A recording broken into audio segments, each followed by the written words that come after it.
Hello, fellow Star Wars fans. My name is Starrapter, and welcome back to the channel. I'm so happy you could join me for another episode where I break down the latest in Star Wars comics. A little bit more reasonable this week. We don't have 6, we have 3. I can handle that. So we're going to get into the past here. We're going to get into the High Republic. This is the High Republic issue number 6. We are more than halfway at this point.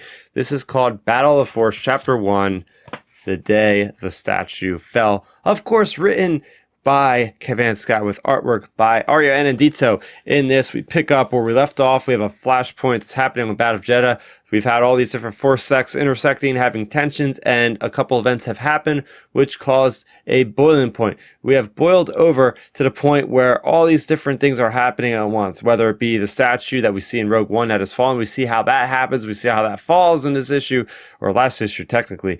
We also see Tesseract, who is a guardian of the wills. He is imprisoned, and he's also realizing he's being kind of broken out because there's these brothers of the Ninth Door that are causing havoc, trying to get a certain artifact out of there. Meanwhile, you also have the character of Vildar Mac, who is trying to hold up with the Force to the best of his ability, this collapsing building that's housing a lot of innocent and hurt people, also including the Path of the Open Hand. And we also what is happening more directly in the audio drama of the Battle of Jedha by George Mann, and that is including the character of Shalandra Show, and she's also helping to mitigate this big war that is happening between Aram and Urona, which sparked because there was a peace treaty that did not go well on Jedha. So you have all those things happening at the same time. This is a big focal point during phase 2 of the High Republic and getting into the specific story that we are basically following in this one. It's all about Vildar Mac. This story fleshes out his character.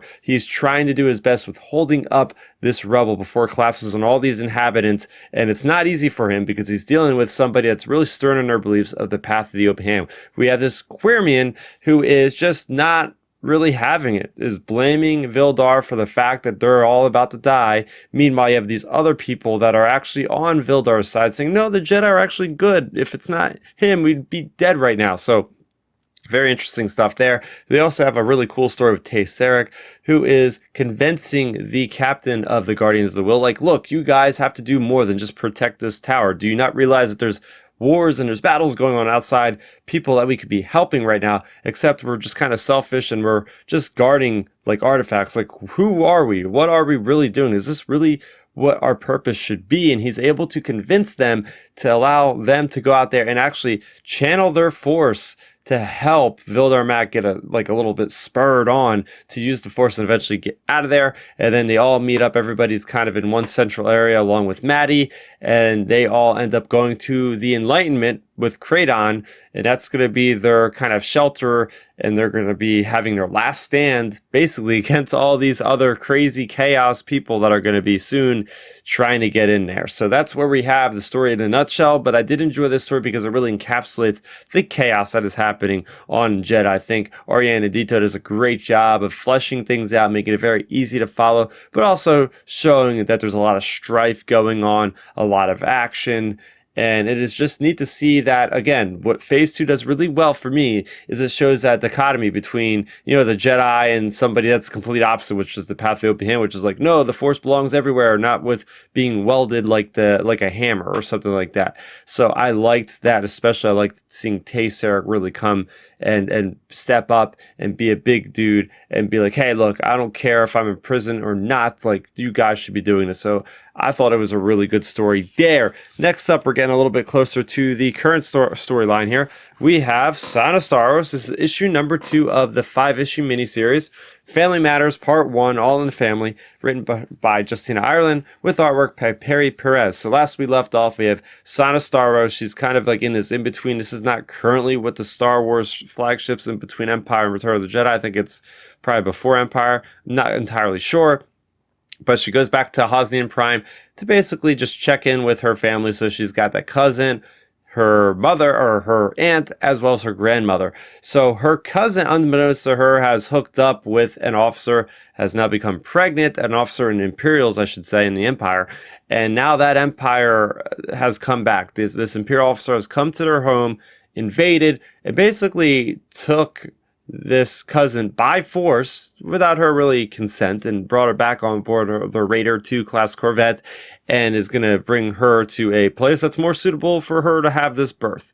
And well, long story short, this cousin that has been taken, Orisa, has actually planned this all along because apparently this Imperial officer has an heirloom of the Starros family that is very dear to them. So it's all an inside job. And now we have Side of Starros, we have her aunt, as well as her grandmother in their ship trying to track down this Raider class corvette. So really cool. We see a bounty hunter chase with Sana and her aunt and her grandmother, and seeing how the tenacious these characters are and how badass these women are with taking care of these things. We also see that there's a big connection between the High Republic and the story. It's to be expected, of course, because you have one of the architects, Justina Ireland, on this one that developed the High Republic. So we're seeing, Avon Starros. We're seeing how she was really obsessed with the crystals. And we also realize that, oh yeah, we don't know what happened to Avon Starros. Of course, it's because, we haven't actually read Phase 3 yet, and I'm sure her fate will be, revealed in that. But I thought that was a cool enough thing. By the end of this, we see that the Starros family ends up getting or inciting for help from Deva Lompop to discover where the heck the cousin has gone, basically. So it's really cool. Again, another High Republic bounty hunter. This is one of the longest lived bounty hunters in all of the Star Wars galaxy, dating back to Dalna and the fall of Dalna in Phase 1 of the High Republic. And she's a very interesting character. She's almost like a plant-like creature, but also like a raptor at the same time that can like unhinge her jaw and totally like eat people. It's crazy. Introduced in War of the Bounty Hunters, but as well, she was in there. Another little cool tidbit is Sano's aunt was actually part of the Cloud Strider. She was a sniper for Enfys Nest. So I thought that was a pretty cool, interesting thing there. And finally for this week, we have Bounty Hunters. This is issue number 32, getting up there with the Bounty Hunter series. This one is called The Lost Findsman. And this, of course, is written by Ethan Sachs with artwork by Alessandro Miracolo. And in this, we pick up where we left off. We have Valance and everybody. They're all in the run. The Inferno Squad. Yes, that is right. Del Mico, Gideon Hask, and Iden Versio are all on their tail. They're in the classic Corvus, which again is we're having a nice little streak here of Raider 2 class Corvettes, which happen to be one of my favorite Star Wars Imperials. It's like the Imperials version of a blockade runner, that same kind of size roughly of those ships, but the frigates, whatever you want to call them. But yeah, so basically they're being chased. They have to go through this asteroid field and all this sort of thing. And then the Gan Zuckuss goes through like a vision where he's having a flashback of when he was back on Gan, their home planet of the Gan people. And he's going through his trials to become a Findsman. And it's very interesting because we see how his people are like. They're very, I guess, very competitive in a way, because he's got this rival that is really kind of getting up on him and be like, hey, look, like you're going to lose, all this sort of thing. This kind of competition that was going too far. Anyway, he had a special flower he was supposed to go and retrieve. He fails to get the flower because he goes up against this thing that is called the Sharon. And I don't know if that's anything to do with a legend story, but it's this big creature, and he's able to outsmart the creature that would be threatening the settlement, and ends up getting the creature killed, essentially. He returns back empty-handed, even though he killed this gigantic, threatening creature. The clan there said, oh, you failed the mission, sorry, you're out. And I think that is really what gets Zuckuss to become a bounty hunter. It's like, I just don't even like my people anymore. I don't feel like I belong, and I think that's where we see the trajectory of him becoming a bounty hunter.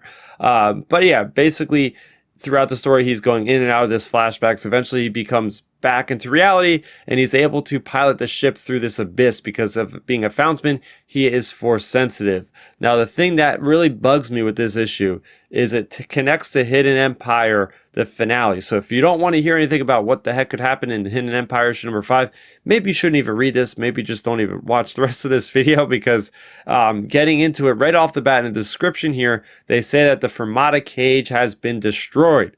So that's a big thing, because like that's what everything is riding on for issue number 5 of Hidden Empire, which isn't coming out until April 5th. And now we already kind of know a big piece of what happens in that. We don't know the specifics. All that we know is that destroying the Fermata cage has somehow sent like a big reverberation to the Force. And I believe that is what gets Zuckuss screwed up in the head, because that's maybe what sparks him on to go on in that kind of state that he's in with the flashbacks.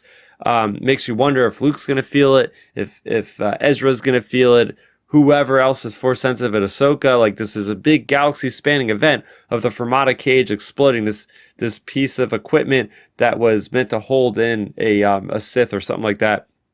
So I'm just rather annoyed because Marvel, I mean, you guys have been in business for a long time. I don't know how they could have let something like this come out beforehand. For some people, it's probably just a footnote. It's not a big deal, but I've been really interested in the story, and the fact that it kind of gets semi-spoiled by reading another book is just, it feels like they could have prevented this pretty easily from happening.